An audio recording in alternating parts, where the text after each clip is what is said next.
All right, in our last video, we learned 9.2. We learned those three tests there. So now we're going to learn the integral test and the p-series test. So first off here, we're now into the integral test. All right, we're getting them down. The integral test, you kind of already know. If you remember improper integrals from chapter 8, section 8.8, we would take an integral from 1 to infinity. And if we got a sum, got an answer, then it converges. That's the integral test. If you get a infinity, we said it diverges. So that's all an integral test is somebody will give you a series, you just take the integral of it, and if you get an answer, it converges by integral test. If you don't get an answer, get infinity, it diverges by integral test. It should be our last choice. So I was reading, a guy explaining this, and he was like, it's his last choice. And I agree. I mean, I'm only if I'm confident I can take the integral quickly, fine. But there's so many other tests that are better. Like I already know a test I would do on these two. It's called limit comparison test. We haven't learned yet. Over integral test. Okay. All right. Now I'm gonna kind of give you guys my little spiel on this stuff. Okay. What you have is a top and a bottom. And this is all we're doing. This whole chapter. Okay. There's a battle between top and bottom. The bottom is trying to take us down to zero, and the top's trying to take me to infinity, right? In a fraction. Bottom big means it's getting small, top big is getting big. So all we're doing is who wins the battle? If the top wins, then we're going to infinity, and it's the divergent series. If the bottom wins, but the bottom has to win by a certain amount. Here's a little trick to it, and this will be coming up. The gap between the powers has to be more than 1.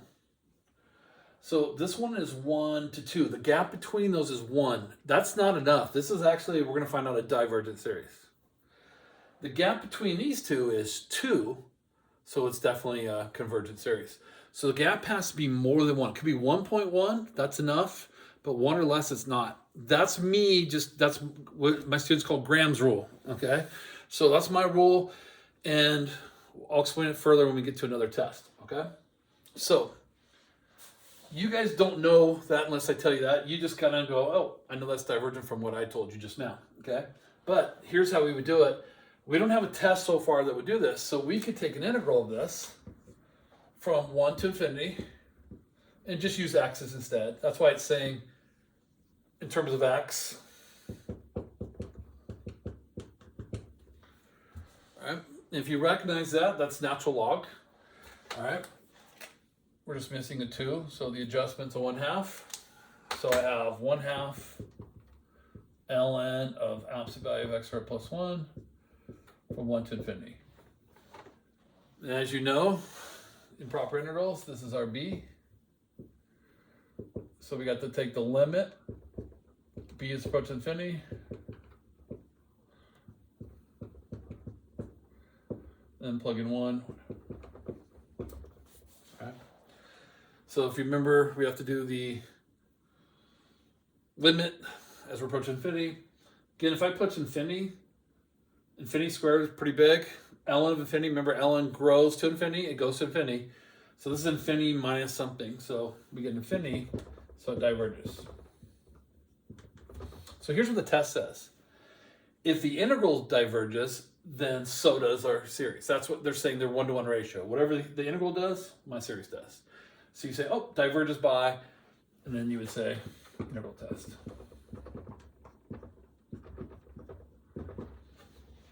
Again, it's your last choice because we want to be able to do these quickly, and this takes a little time. Okay. All right, same thing here. I'm going to test it out. Integral 1 to infinity of 1 over x squared plus 1. You guys recognize that's our arctan x.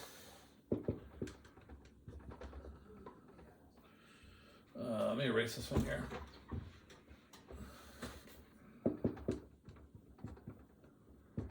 From 1 to infinity, again, got our b. Limit as b approaches infinity of arctan b minus arctan 1. All right, get this on our test probably. Arctan of infinity, remember arctan as you approach infinity is approaching pi over 2. We get pi over 2. Arctan of 1 is pi over 4. So you get a final answer of, sorry for the sloppiness there, you get pi over 4. So arctan of infinity, remember, is pi over 2. We looked at the arctan graph. It approaches pi over 2 as you go high. If you go left, it approaches negative pi over 2. So here's this graph, quick reminder. Pi over 2.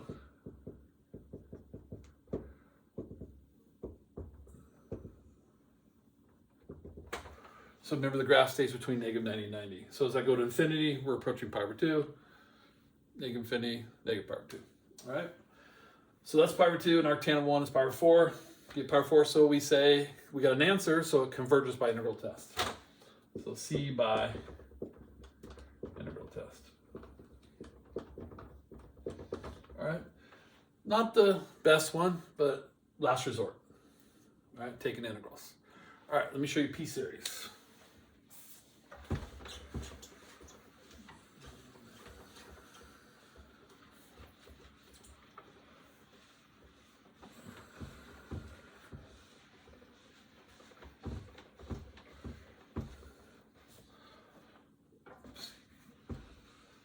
All right, so p-series, we got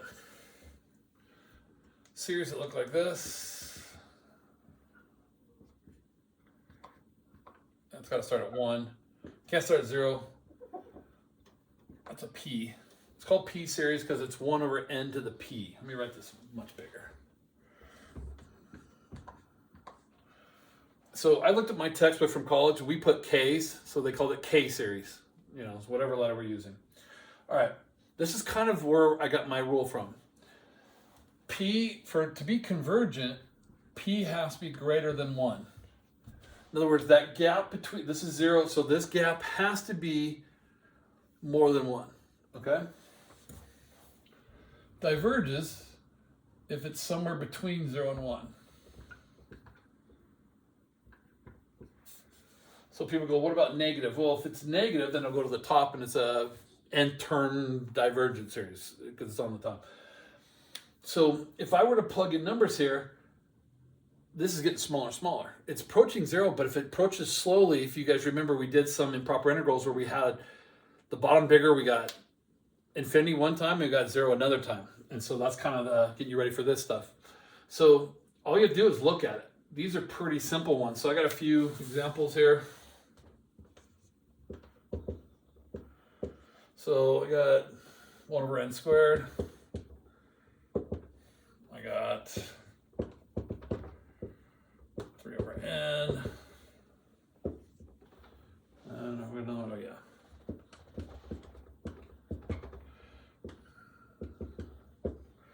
I just can't start at 0 on these because you'd be divided by 0, but that's the only thing I have to be careful of. Okay, these are p-series. Now, p-series are very restrictive in how they look. I want to show you, it could be a different number on top. Who cares if it's 1 or 3 or a million? Doesn't matter. You just look at the powers, because as this goes to infinity, who cares what that number is? 3 over infinity is still the same as 1. I mean, it's still tiny. So I just wanted to show you that the number on top doesn't really affect anything.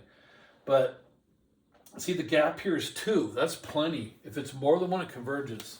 So you just say converges by p-series. So you just check the gap out. The gap here is only 1. If it's between 0 and 1, including 1, it fails. So that failed. It's not quite enough. It's just missing. Now, if that was n to the 1.1, that gap would be 1.1. So this diverges by p-series. Just that little bit. And then this one, clearly the gap is 1.5. It's more than 1. So it converges by p-series. Okay, so here's what's weird. This part's weird. These are simple, but they have to be a single fraction like this to do it. Otherwise, you can't use p-series. So I'm like, why not? You know, that's my opinion. So let me just show you.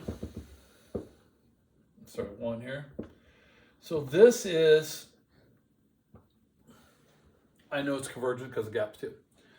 If it's a convergent by p-series, if I just put a +1 on it, it's not a p-series anymore. But I know it's still convergent because the gap's 2. And I'm like, well, can I just say, nope, not by p-series? That's what they make us do, a different test, which we're going to learn for those. And it's more of a formality, and we'll talk about it when I get to that video. But really, though, if it's a multiple choice question and you don't have to show work, you can just look at the gap. That's where my rule comes into play. So my rule is just saying, look, it's still a p-series, even though it's not. I just can't say convergence by p-series. They won't allow it. It's not allowed as a choice. So that's a p-series only when your n's by itself. Okay? So that's that series. We're getting done. All right, we got 5 done. There's actually 2 R's.